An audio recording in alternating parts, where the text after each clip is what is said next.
Do you blame me? Because I've seen people say this and they've really, in my opinion, incorrectly attributed me with credit, if they want to call it that.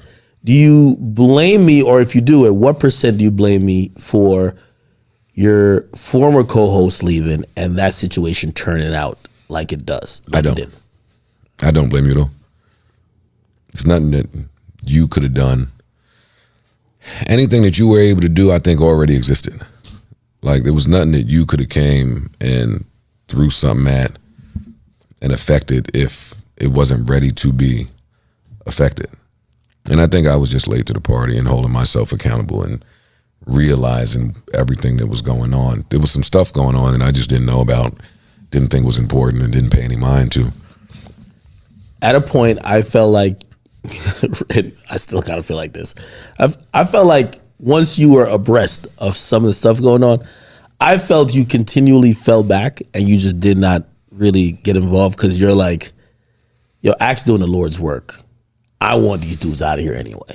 No, it wasn't that. If people that you fuck with have a beef, even if you fuck with one more than the other, but if you fuck with both, then yeah, you stay out of that. The way I always looked at that was, and neither one of y'all is gonna really hurt nobody else. And as long as nobody getting hurt, then the OGs and the real niggas don't have to step in here. Like, if y'all just doing y'all internet back and forth, talk some shit, tweets, then have a blast. But it wasn't that. There was a point, and I'm pretty sure you've probably seen some of my rants on it. I said, Joe, don't call me, because you'd never call me when homeboy showed up to my crib. And I never knew your opinion on that action. Or number one, if you thought it was true. Because I never knew about it. I shouted on the internet for like mad long. Maybe you didn't know about it at the time. That's what I'm talking about. When it was happening. But after you did know. Or when y'all was saying it was happening. But after you did know. Like, I look at you and I feel like you draw the line much earlier than that. Like, I feel like I don't feel like the showing up to the crib thing is even giving somebody who's been through situations with DJ Vlad, Ransom, all that type of stuff. That is beyond the scope of possibility of where you would. When I thought it was real, I went to my guy and I said, "You didn't do this, did you?" He said, "No." And that was the end of it for me. Was those situations complicated by whatever else y'all had going on? Because there was pretty much a snowball effect that you say you were kind of blindsided. It gave me resentment because, I mean, by the time I found out the degree of what was going on, it was like, yo, this is not what's going on while I'm trying to get 9 figures from a company, right? Like, if you knew what went into the data that needed to be dug up to try to get 9 figures from a company, I know. Then why the fuck would I? What are we talking about right now? We're talking about Akademiks rape Rurry, a house, a girl. Wait, what are y'all niggas? What are you fucking? Y'all didn't want me to tell you what I thought about that situation. So better for me to mind my business and let it resolve. But that's what I'm thinking. Because you niggas have to be crazy.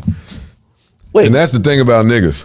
No, but that's why I think you fell back and didn't give me blame, and I'm glad you didn't, because if somebody could jeopardize a 9-figure situation because somebody online that they've seen maybe twice in person have called them a worker.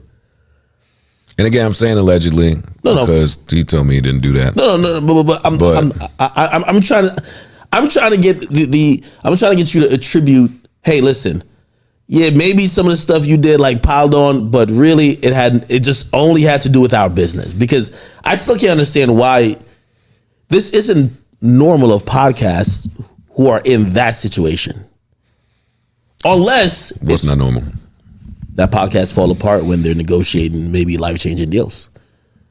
Unless one party feels like the other party is going to be supremely greedy and they feel their own. I think at the end of the Spotify deal, and this is just me talking off the cuff, I haven't spoke to anybody about this, but I think that toward the end of the Spotify deal, everybody thought there was a huge payday coming. So maybe you deal with you were teasing it. how could you not think that there's a huge payday coming? I don't fault anybody for thinking that there was a huge payday coming. Let's say Spotify offer you 20 more than what you were getting before. That's not enough. But that's not enough. In everybody's mind, that is the huge payday. That's not a huge payday. It's not a huge payday. That's like comparatively speaking. No, but I'm saying, but it's important to say because that's the mistake we make. Like we throw out a big number and then the audience out there says, yeah, it was 20 million, but it ain't the number, it's the words attached to it.